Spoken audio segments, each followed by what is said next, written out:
ಆತ್ಮೀಯ H16 news ವೀಕ್ಷಕರೇ, ನಾನು ನಿಮ್ಮವ MI ಅಥವಾ ಮಲ್ಲಪ್ಪ ಜೋತಾರ. ಆದ್ಮೇಲೆ ನಮ್ಮ ನಾಡಿನ ಕಲೆ, ಸಾಹಿತ್ಯ, ಭಾಷೆ ಇವುಗಳನ್ನ ಪೋಷಿಸಿಕೊಂಡು ಸಾಂಸ್ಕೃತಿಕ ಕಾರ್ಯಕ್ರಮಗಳು ಮಾಡಿಕೊಂಡು ಸಾಮಾಜಿಕವಾಗಿ ಸಮಾಜದ ಸ್ವಾಸ್ಥ್ಯವನ್ನು ಕಾಪಾಡಿಕೊಂಡು ಹೋಗುವಂಥ ಅಕಾಡೆಮಿಗಳು ಇದು ಭಾಳ ಅನಿವಾರ್ಯ. ಅವುಗಳ ಮೂಲಕ ಇಡೀ ಒಂದು ಸಾಂಸ್ಕೃತಿಕ ಮತ್ತು ಸಾಮಾಜಿಕ ಒಂದು ಸ್ಥಿರತೆಯನ್ನು ತರುವುದಕ್ಕೆ ಕಾರಣೀಕರ್ತರ ಆಗುವಂಥ ವಿಷಯಗಳು ನಮ್ಮಲ್ಲಿ ಅಂಥ ಕನ್ನಡ ಮತ್ತು ಸಂಸ್ಕೃತಿ ಇಲಾಖೆ ಅಡಿ ಅದರ ಅಡಿಯಲ್ಲಿ 14 ಅಕಾಡೆಮಿಗಳು ಬರ್ತಾ ಇದ್ದಾವೆ. ಸಾಹಿತ್ಯ ಬಂತು, ಸಂಗೀತ ಬಂತು, ನಾಟಕ ಬಂತು, ಜಾನಪದ ಬಂತು, ಲಲಿತಕಲೆ ಬಂತು, ಯಕ್ಷಗಾನ ಬಂತು, ಬಯಲಾಟ ಬಂತು, ಶಿಲ್ಪಕಲೆ ಬಂತು, ಎಲ್ಲ ಬಂತು ಇವೆಲ್ಲ 14 ಅಕಾಡೆಮಿಗಳಿದ್ದಾವೆ. 14 ಅಕಾಡೆಮಿಗಳಿಗೆ ಸಫಿಷಿಯೆಂಟ್ ಫಂಡ್ ಈ ಸಲನೂ ಕೊಡಲಿಲ್ಲ ಅನ್ನೋ ಆರೋಪ ಕೇಳಿ ಬರ್ತಾ ಇದೆ. ಹೌದು, ಫಂಡ್ ಬೇಕಲ್ಲ.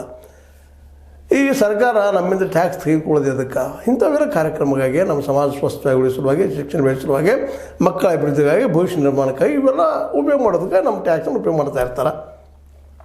ಅದು ಯಾಕೆ ಕಡಿಮೆ ಕೊಡ್ತಾ ಇದ್ದಾರೆ?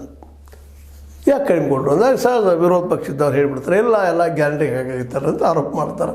ಅದಿರಲಿ, ಆರೋಪ ಅಂತ ನಡೆಯೋದನ್ನು ಆರೋಪ ಮಾಡಬೇಕಾಗಿದ್ದು ಅದು ಸತ್ಯನ.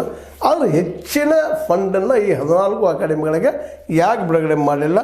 2018-19ರಲ್ಲಿ ಇದಕ್ಕೆ 12 ಕೋಟಿ ಗಂಟೆ ಕೊಡ್ತಾಯಿದ್ರು. ಇನ್ನೂ ಹೆಚ್ಚು ಮಾಡಬೇಕಾಗಿತ್ತು ಆ್ಯಕ್ಚುಲಿ ಅದನ್ನು.